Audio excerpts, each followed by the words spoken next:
ఒకప్పుడు ఒక పచ్చని అడవిలో ఒక చిన్న మామిడి చెట్టు ఉండేది.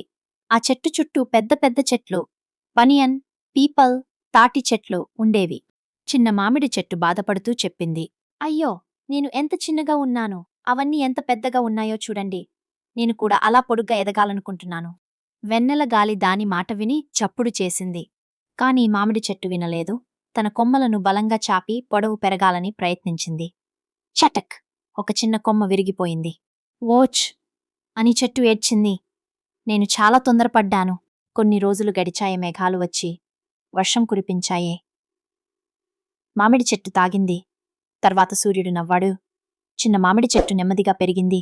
పచ్చగా, బలంగా, ఆనందంగా. ఒకరోజు కొన్ని పిల్లలు అడవిలోకి వచ్చారు. పెద్ద చెట్లను చూసి చెప్పారు, వాటిపై పండ్లు చాలా ఎత్తులో ఉన్నాయి.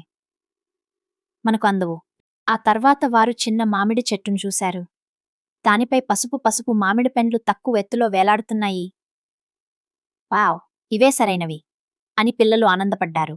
అవన్నీ తిన్నారు, నాట్యం చేశారు. మామిడి చెట్టు సంతోషంగా నవ్వింది. ఇప్పుడు నాకు అర్థమైంది అనుకుంది.